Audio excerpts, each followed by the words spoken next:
Hello everybody, something a little bit different here today, and it's this absolutely superb vintage watch, fully original, and I just wanted to show you this piece. It's from the 1940s, we'll get to that in a minute. It has a tonneau case, about 25mm across at the widest point, not counting the crown. It has a fancy bezel due to these engravings here. Stainless steel back, again I'll show you that in a minute. Beautiful syringe hands. This one still has the radium loom in there. Radium loom, Arabic numerals, heavily patinaed. Subdial, sub-seconds at 6 o'clock. 17 jewel, Swiss movement by Levina. They did make their own movements, very good movements too. And most impressively of all, we have a galvanic gilt dial in black. Absolutely superb. They don't make these anymore, and where it's this brassy colour, that's where there was a mask that they ripped off as they applied the black layer galvanically, and that's why the edges are a little bit jagged if you look really carefully. Absolutely amazing dial.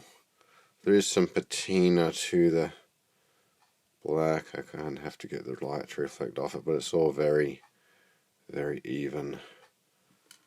It's a manual wind. All Levinas are manual wind movements, aside from some of the very, very late ones, which are not. I don't think they're really Levina, from like the 60s and 70s.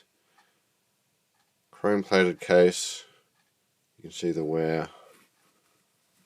Oops, I lost it. Wear showing through there. It's we're in manual focus mode here.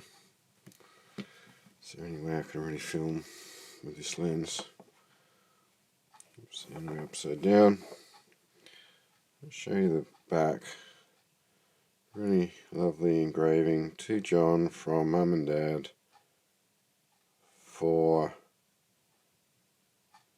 I'm not sure if that says his or for your 23rd of June 1949. Now, I don't always go for engravings on watches or anything, but I think that's just a really beautiful, touching snapshot of family love. And I really do like that. Engraving also dates the piece. I would have estimated this to be from 45 to 1950 anyway, but that is nice to have it pinned down. Of course, the watch may have been made in 48 by the time it was shipped over to Australia.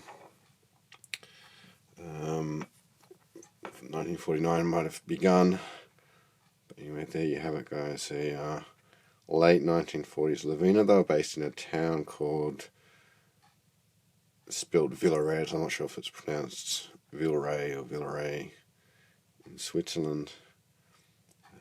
Bit of a complicated history as they got sort of acquired and merged and changed hands, but they're not really around anymore. And 17 jewel movements didn't really happen until I think like the 1940s. If it says 15 jewel, it would probably be a 1930s or older watch. We have the original band. It's at least a period band. I can't say whether it's truly the original one, but it's in line with what you would expect. This is a fixed lug case, so there's no spring bar there, and so there's a split pin holding the band where it sort of folds over on itself. And yeah, really lovely original strap. We can even, let's try and get the focus here. We can even get an idea as to how big the person's wrist was, because I've buckled it up on the hole that was sort of enlarged through use.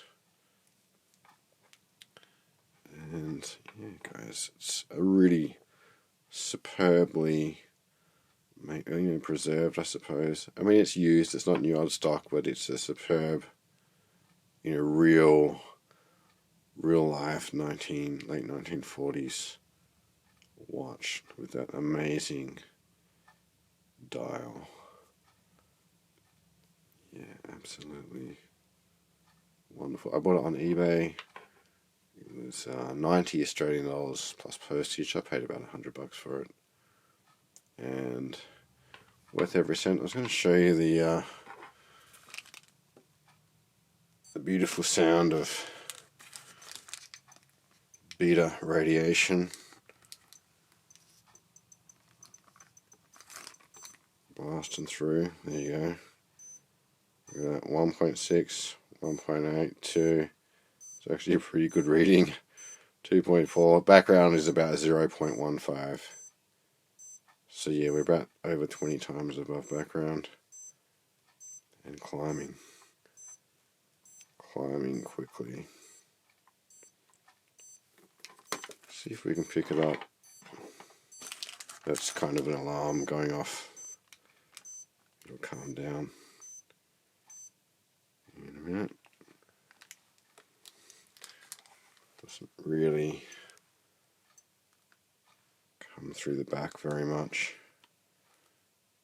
as you can see. I'm not holding it right.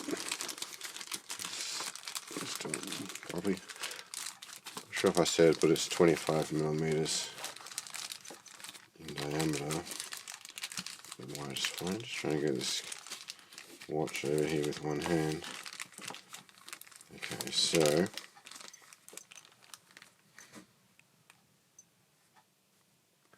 you can't see the thing there, but it's reading about 0.27. So yeah, you might get to like double background through the steel case back, but background is pretty low, and all the radiation's blasting off straight at the lens, guys, straight at the lens.